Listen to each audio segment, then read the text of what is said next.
నమస్తే, నేను మీ గాయత్రి. ప్రస్తుతం మనతో పాటు ఉన్నారు శ్రీ విద్యా ఉపాసకురాలు గీతా కుమార్ గారు. అమ్మతో మాట్లాడి మనకున్న సందేహాలన్నీ కూడా నివృత్తి చేసుకుందాం. నమస్కారం అమ్మా. శ్రీ గురుభ్యో నమః, శ్రీ మాత్రే నమః. నమస్తే అమ్మా. అమ్మ, అసలు వివాహ జీవితంలో అడ్డంకులు, ఆటంకాలు, గొడవలు, వివాదాలు ఇవన్నీ కూడా ఇప్పుడున్న కాలంలో ఇవైతే జనరల్ అయిపోయాయి. అంటే అసలు ఇవి రావడానికి, విడిపోవడానికి అసలైన మేజర్ కారణాలు ఏంటి అంటారు? పెళ్ళిళ్ళ విషయంలో ఎలాంటి తప్పులు జరగకుండా ఉంటే ఇలాంటి బంధాలు అన్యోన్యంగా ఉంటాయి అంటారు? ఒకసారి తెలియజేయండి. మేజర్ కారణాలు వచ్చేసి పెళ్ళిళ్ళలో చేస్తున్న తప్పులు. అంటే మీరు అన్నారు కదా, పెళ్ళిళ్ళలో ఎలాంటి తప్పులు జరగకపోతే అన్యోన్యంగా దాంపత్యం ఉంటుంది అంటే, పెళ్ళిళ్ళలో చేస్తున్న తప్పులు ఏంటి అని అంటే, మనకి పూర్వం ఎలా ఉండింది అంటే భార్యాభర్త ఎప్పుడు పెళ్లిపీటల పైన చూసుకునేవాళ్ళు డైరెక్ట్గా. పూర్వకాలంలో పెళ్ళిళ్ళు చేసుకునేటప్పుడు ఎవరు ఒకరినొకరిని చూసుకొని మాట్లాడుకొని ఇప్పటిలాగా చాట్లు చేసుకొని బయట అంతా తిరిగేసి ఆ లైట్ డిన్నర్స్ అని, క్యాండిల్ లైట్ డిన్నర్స్ అని, మార్నింగ్ లైట్ డిన్నర్స్ అని ఇలా తిరిగే వాళ్ళు కాదు పూర్వం అయితే. ఎప్పుడు కూడా వాళ్ళు పెళ్లి పైనే అక్కడే చూసుకొని అక్కడే వాళ్ళు ప్రేమలో పడేవాళ్ళు చెప్పాలంటే ఒకరినొకరిని. ఇప్పుడు అలా లేదు, జనరేషన్ మారింది, మనము అప్డేట్ అయినాం, తప్పు లేదు, అప్డేట్ కావడము తప్పు లేదు. అంటే అప్పుడు వాళ్ళు మంచి స్వభావం కలవారు, అప్పుడు అలా జరిగింది. ఇప్పుడు మేము ఒకరినొకరిని తెలుసుకోవాలి కదా, ఒకరి ఇష్టాలు ఒకరు తెలుసుకోవాలి కదా, అందుకే మేము మాట్లాడుకుంటున్నాం అని ఇలా కూడా మాట్లాడే వాళ్ళు కూడా ఉంటారు. మాట్లాడడం తప్పు కాదు, మాట్లాడద్దని నేను చెప్పట్లేదు. పూర్వం ఎలా ఉండింది అంటే డైరెక్ట్గా పెళ్లి పైన చూసుకునే వాళ్ళని మనం చెప్తున్నాం. ఇప్పుడు ఏమైపోయింది అని అంటే, పెళ్ళికి ముందే మనకి రిసెప్షన్ అని ఒకటి వచ్చింది. అవును, పెళ్ళికి ముందు రోజే చేస్తున్నారు రిసెప్షన్ అనేది. ఇంతకు ముందు పెళ్ళి అయిన తర్వాత రిసెప్షన్ ఉండేది, అది సాంప్రదాయమే. ఇప్పుడు పెళ్ళికి ముందే నువ్వు రిసెప్షన్ పెడతావు, అందరు కూడా రిసెప్షన్కే వస్తున్నారు, పెళ్ళికి ఎవరు రావట్లేదు ఈ జనరేషన్లో. ఇంకా భార్యాభర్త కాకనే వాళ్ళని ఏమని ఆశీర్వదిస్తారు వచ్చిన వాళ్ళు? ఇప్పుడు జీలకర్ర బెల్లం పెట్టిన తర్వాత కదా వాళ్ళు భార్యాభర్త అయ్యేది. వాళ్ళు భార్యాభర్త కాకనే ఏమని ఆశీర్వదించాలి? అసలు ఆశీర్వదించడానికి ఏం లేదు ఇంకా అక్కడ, అంతే కదా. ఇప్పుడు ఎంగేజ్మెంట్ చేస్తాం, ఎంగేజ్మెంట్ చేస్తే సగం పెళ్ళి అయినట్టు ఆకు ఒక పంచుకోవడం అంటారు, కంగ్రాచులేషన్స్ చెప్పి వెళ్తారు. ఎంగేజ్మెంట్ జరిగింది కాబట్టి నువ్వు పెళ్లికి ముందే రిసెప్షన్ పెడుతున్నావు, ఏమని మిమ్మల్ని ఆశీర్వదించాలి వచ్చిన వాళ్ళు? హ్యాపీ మ్యారీడ్ లైఫా? ఇంకా పెళ్ళే కాలేదు కదా, అంటే రేపు జరిగే పెళ్ళికి మనము అడ్వాన్స్గా చెప్తున్నట్టు. ఇంకంతే కదా. ఎప్పుడు కూడా పెళ్ళి అయిన తర్వాత వధూవరులనే మనం ఆశీర్వదిస్తాం. ఏమని ఆశీర్వదిస్తాం? సంపూర్ణ ఆశీర్వాదం. సౌభాగ్యవతిగా ఉండు, తర్వాత అతనికి ఆరోగ్యాలు బాగుండాలని, తర్వాత దీర్ఘసుమంగళిగా ఈ అమ్మాయి వర్ధిల్లాలని, తర్వాత పిల్ల పాపలతో సుఖ సంతోషాలతో అష్టైశ్వర్యాలతో మీ ఇల్లు తులతూగాలని ఆశీర్వాదం చేస్తాం. అవును. పెళ్ళైన తర్వాత. పెళ్ళికి ముందు ఏమన్నా హ్యాపీ మ్యారీడ్ లైఫ్ ఇంగ్లీష్లోనే చెప్తున్నాం ఇప్పుడు అందరం మనం, హ్యాపీ మ్యారీడ్ లైఫ్. మ్యారీడ్ లేదు, హ్యాపీ లేదు, ఏమీ లేదు చెప్పాలంటే. ఇప్పుడు అలా చేస్తున్న మిస్టేక్స్ వల్లే ఈ పెళ్ళిళ్ళు అనేటివి సరిగ్గా లేవు. ముందుగా రిసెప్షన్ పెట్టడము ఇది మేజర్ మిస్టేక్. దాని తర్వాత ఏంటి, పెళ్ళి మండపం మరుసటి రోజు ఉదయం ఏర్పాటు చేసిన తర్వాత పెళ్లి మండపంలోకి చెప్పులు వేసుకోపోవడము. అక్కడ మనము వేద గాయత్రిని ఆవాహన చేస్తాము, గౌరీదేవిని ఆవాహన చేస్తాం, వేద మంత్రాలతో మనం పెళ్లి చేసుకుంటాం కాబట్టి దేవతలు వచ్చి కూర్చొని ఉంటారు కాబట్టి పెళ్లి మండపం పైకి అంటే స్టేజ్ పైకి చెప్పులు వేసుకొని వెళ్ళకూడదు, మహాపాపం. నేను ఒకటి విన్నాను, వితంతువులు అక్షంతాలు వేస్తే కూడా పెళ్లి జీవితాలు విడిపోతాయి అని. అలా ఏం లేదమ్మా. అంటే వితంతువులు మనుషులు కాదా, వాళ్ళకి మనస్సు ఉండదా? ఇప్పుడు సరే, ఈ అబ్బాయి వాళ్ళ అమ్మ వితంతువు అయి ఉండొచ్చు, అమ్మాయి వాళ్ళ అమ్మ వితంతువు అయి ఉండొచ్చు. ఏ తల్లి అయినా కూడా కొడుకు కోడలు బాగుండకూడదు అనుకుంటుందా? కూతురు అల్లుడు బాగుండకూడదు అనుకుంటుందా? అది అసలు అపోహ, అది పూర్తిగా అపోహ. దాన్ని నమ్మకండి. ఎందుకంటే వితంతువు మనస్ఫూర్తిగా ఆశీర్వాదం చేస్తే మన జీవితాలు బాగుపడిన జీవితాలు ఎన్నో ఉన్నాయి, బాగున్న జీవితాలు ఎన్నో ఉన్నాయి, కలుసున్న సంసారాలు ఎన్నో ఉన్నాయి. వితంతువు ఆశీర్వదిస్తే ఏదో అయిపోతుంది అనడం పూర్తిగా అపోహ. అది మన వెరితనం అనే చెప్తా నేను. వాళ్ళల్లో మనం మనిషిని మనస్సుని చూడాలి, వాళ్ళు కూడా మనలాగా మనుషులే కదా. వాస్తవం చెప్పాలంటే అది తప్పు, అలా అసలు ఆలోచన కూడా చేయకూడదు. ఇంకొకటి, ఈ పెళ్లిలో నేను చెప్పాను కదా, మండపం పైకి చెప్పులు వేసుకొని పోవడం, అది పెద్ద తప్పు, అతి పెద్ద తప్పు, పొరపాటు. అక్కడ దేవతలు వచ్చి ఉంటారు, నువ్వు చెప్పులు వేసుకోవడం పోవడం వల్ల దేవత యొక్క శాపం కూడా తగులుతుంది. ఇంకొకటి, వీళ్ళు కూడా చెప్పాలి, పెళ్ళి చేసేవాళ్ళు ఎవరు మండపం పైకి చెప్పులు వేసుకొని రాకూడదు అని ఎవరైతే పెళ్ళిని ఆర్గనైజ్ చేస్తుంటారో వాళ్ళు చూసుకోవాలి ఖచ్చితంగా. అవును. ఇంకొకటి ఏంటంటే టైంకి జీలకర్ర బెల్లం పెట్టుకోకపోవడము. ఈ వీడియోగ్రాఫర్ల ద్వారానో, ఈ మేకప్ వేసుకునే ద్వారానో, ఎవరి ద్వారానో ఒకరి ద్వారా లేట్ అయ్యి ముహూర్తానికి పెళ్లి జరగకపోవడము, మాంగళ్య ధారణ అనేది ముహూర్తానికి జరగకపోవడం కూడా దోషము. దానివల్ల కూడా ఈ డివోర్సులు, అన్యోన్యత లోపించడం ఇవన్నీ కూడా జరుగుతాయి. ఇంకొకటి జీలకర్ర బెల్లం పెట్టేటప్పుడు కూడా ఒకరి చూపులు ఒకరిపైన ఉండాలి. అంటే ఒకరి చూపు ఒకరు చూసుకోవాలి తప్ప ఇప్పుడు ఏం చేస్తున్నారు, ఫోటోగ్రాఫర్ని చూస్తున్నారు. అది ఇంకా తప్పు. ఎందుకు అంటే జీలకర్ర బెల్లం పెట్టేటప్పుడు అవతలి వాళ్ళ యొక్క మస్తిష్కము ముడతాం మనం. అంటే వాళ్ళ హెడ్ మనం ముట్టుకుంటాం. ఇటుపక్క అమ్మాయి హెడ్ అబ్బాయి ముట్టుకుంటాడు, అబ్బాయి హెడ్ అమ్మాయి ముట్టుకుంటుంది. దీన్ని బ్రహ్మస్థానము అంటారు. ఎప్పుడైతే ఈ బ్రహ్మస్థానం మీద మనం జీలకర్ర బెల్లం పెట్టి చేయి పెట్టి అదుముతాం, ప్రెస్ చేస్తాం. ప్రెస్ చేసినప్పుడు కొన్ని నాడులు అనేది యాక్టివేట్ అవుతాయి. అవి ఏమి నాడులు అంటే ప్రేమ నాడులు అని కూడా చెప్పచ్చు. ఈ నాడులు యాక్టివేట్ అయినప్పుడు ఒకరిపైన ఒకరికి ప్రేమ కలిగి, ఒకరిపైన ఒకరికి ఆకర్షణ పెరిగి వాళ్ళ దాంపత్యం సుఖంగా అన్యోన్యంగా ఉండడానికి తోడ్పడుతుంది. ఇప్పుడు ఎవరు ఎంతమంది అలా చూస్తున్నారు, ఒకరి కంట్లోకి ఒకరు, వాళ్ళ కంట్లోకి చూసినప్పుడు ఒకరినొకరిని చూసుకున్నప్పుడు మాత్రం ప్రేమ అనేది అక్కడ పుడుతుంది.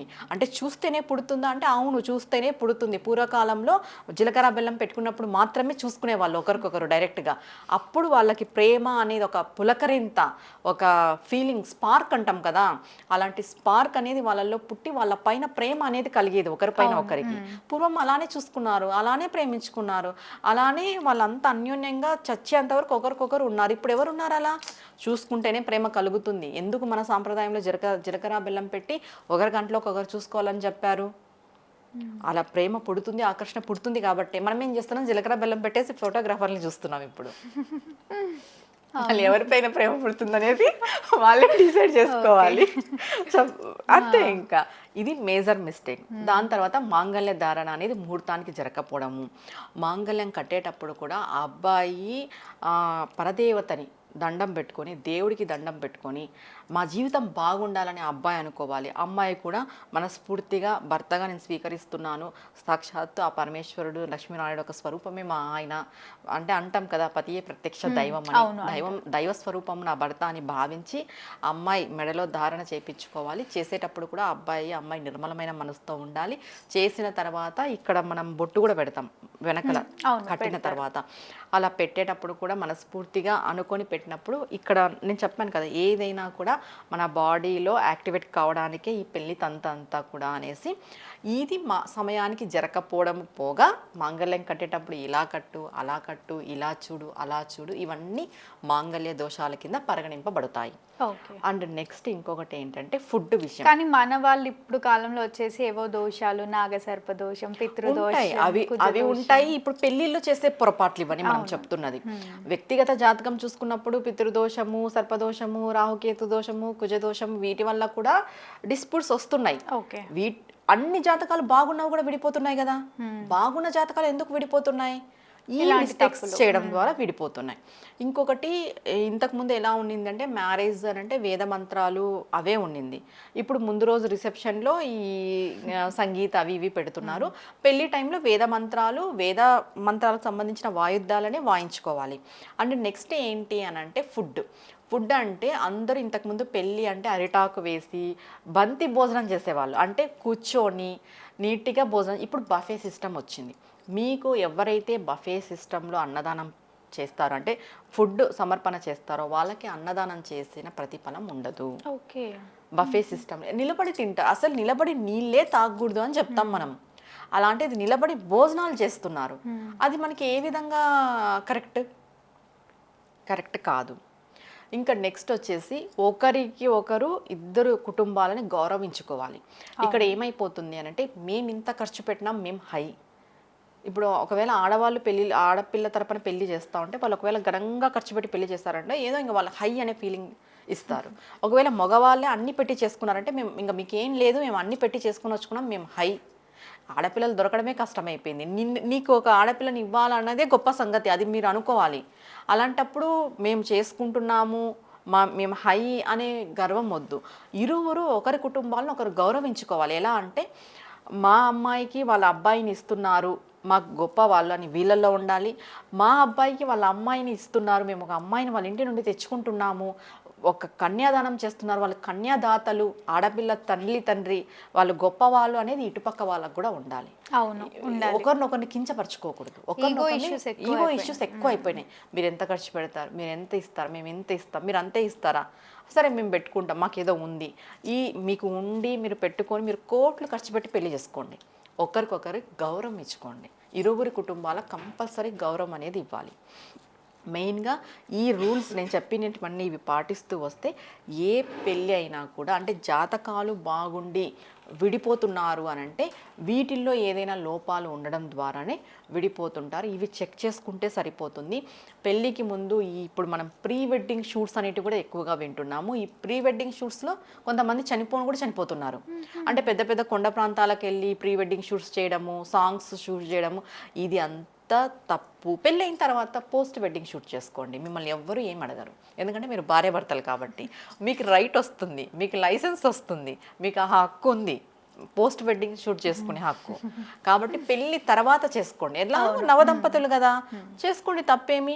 ఇప్పుడు ఏమైపోయిందంటే ప్రీ వెడ్డింగ్ షూట్ చేసుకోవడం కాక దాన్ని మళ్ళీ పెళ్లిలో వేయడం.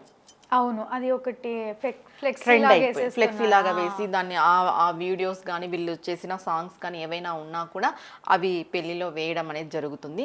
అంటే కొంతమంది ప్రీ వెడ్డింగ్ షూట్స్ బాగుంటాయి సాంప్రదాయబద్ధంగా, ఏదో టెంపుల్స్లో తీసుకోవడము. కొంతమంది ప్రీ వెడ్డింగ్ షూట్స్ చాలా చండాలంగా ఉంటాయి.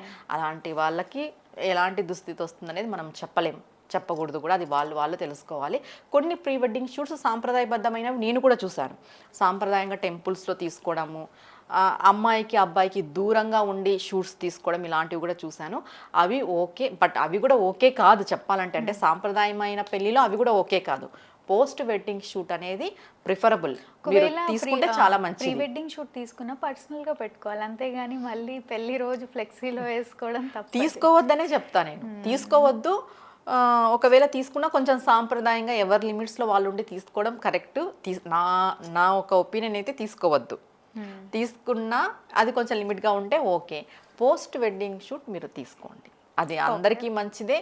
ఎందుకు పోస్ట్ వెడ్డింగ్ షూట్ తీసుకోండి. ఇప్పుడు ఆ అమ్మాయి కన్సీవ్ అయినప్పుడు ఎలానో ఈ శ్రీమంతం ప్రోగ్రాలు చేస్తారు కదా, అప్పుడు వేసి చూపించండి, అంతే కదా. అన్నీ ఇప్పుడు ఒక కొత్త ఒక ఇంట్లో పెళ్లి జరిగింది అంటే దాని తర్వాత అన్ని శుభకార్యాలు ఒకటిపైన ఒకటి చేస్తూనే ఉంటాం, ఏదో ఒకటి వస్తూనే ఉంటుంది. ఇది మెయిన్గా మనం తెలుసుకోవాల్సిన విషయము.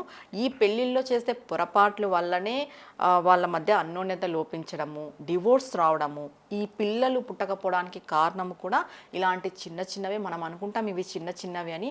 ఇరువురి జీవితాలు ముడిపడేటప్పుడు సకల దేవతలు, ముక్కోటి దేవతల యొక్క అనుగ్రహం ఉండాలి అని ప్రతి ఒక్కరు పెళ్లిలో కోరుకుంటారు. అలాంటి ముక్కోటి దేవతల యొక్క అనుగ్రహం పొందాలి అంటే మనం కూడా కొన్ని సాంప్రదాయాల్ని పాటించాలి, వాటికి విలువని ఇవ్వాలి. వాటిని పాటిస్తూ మనం ముందుకెళ్తే మన యొక్క తెలుగు సాంప్రదాయాల పెళ్ళిళ్ళు ఎక్కడో ఉంటాయి కూడా. తప్పకుండా అమ్మా, ధన్యవాదాలు. నమస్తే అమ్మా.